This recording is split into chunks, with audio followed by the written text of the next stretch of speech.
Hey guys, I am going to give you guys a couple of tips and tricks to Fallout Shelter.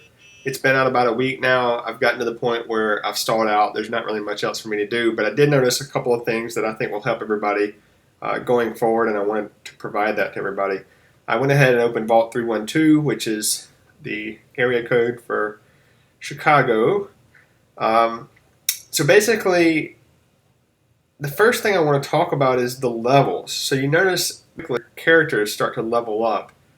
I don't really know what that does. The only thing I can tell that it does is it creates more expensive when people are revived. So if somebody dies, a level 1 is like 100 caps to revive 11 caps or something like that. So I don't really know. You'll notice I can level people up here. I don't know what it does. It doesn't really have a direct correlation to the actual special attributes. So, just wanted to kind of pass that along. It does give you caps, which I guess is a nice thing. Um, so the first thing you'll notice is that I have floors, and these floors are laid out by the special attribute. So the top one is S, then you have P, E, C, I, A, L. And what that does is it allows me to keep everybody with the best S on the top floor, everybody with the P on the second floor, and so on and so on. So what that does is that saves me time. I don't have to replace somebody in this over here. I don't have to worry about trying to find where they're the best at and whatever. I just know that they're going to be the best here, and I move them there. I keep them training over here on the right in the weight room. Same thing with the P and the E. I keep them in training when I don't need them. If the resource gets really high or the room's maxed out, I'll train them until they get to the point where they're better than somebody in the room. And then, like in this case, this person he's two better than in the lowest person in this room. So that's what that means, by the way. When you hover over and you see a +2, that means that the worst person in this room is 2 S attributes worse, 2 strength attributes worse than this person I'm hovering over. So if I drop him on that room, it takes the lowest person, moves them into the room he was in, which is the weight room, and then he goes to work in that power room. And this is the nuclear facility. I've got another one over here on the left, so I can create a lot of power. Another thing you'll notice is that everybody's wearing the same outfit, and that's something that's pretty helpful so that you can look and see if anybody stands out. Like this person right here, like that person does not belong on this level, so she's going to wherever she's going to be, or she may be not assigned to a room. So that kind of gives you a really quick way to tell who's not assigned.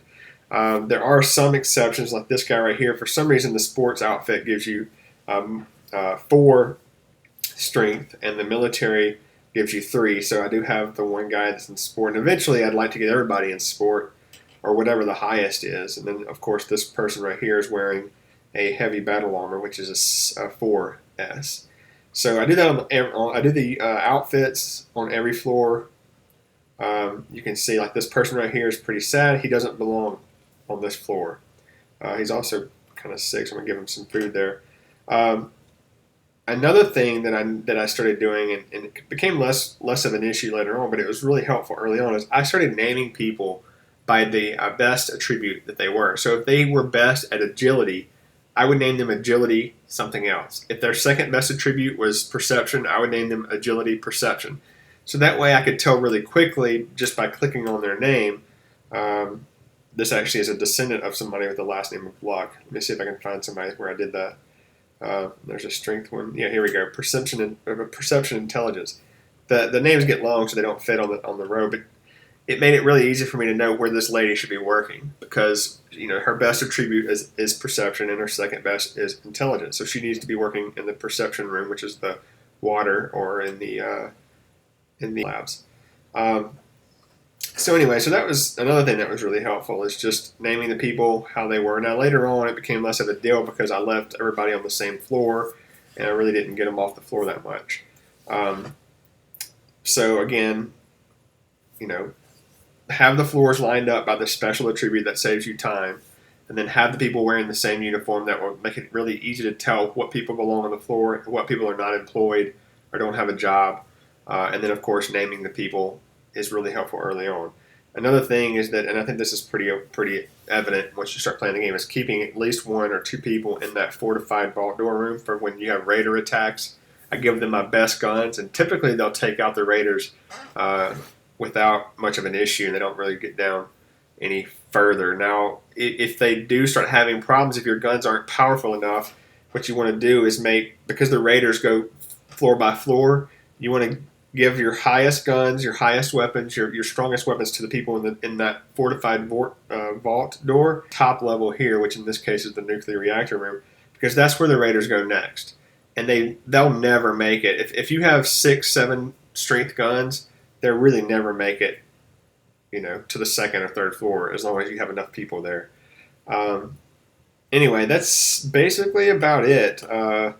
Like I said, I've gotten pretty much to the end. I mean, I'm hoping that they'll update it and make it a little bit deeper of a game. I'm used to Fallout being a little bit deeper, and this one's really not that deep. So you can see I've pretty much unlocked everything. The only thing I have left to unlock is the Nuka-Cola bottler, and it's just when I get 100 people, and I've got 86 now.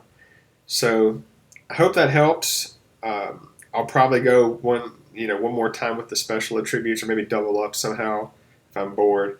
But I hope that helps with everybody, and let me know if there's any questions. Thanks, guys.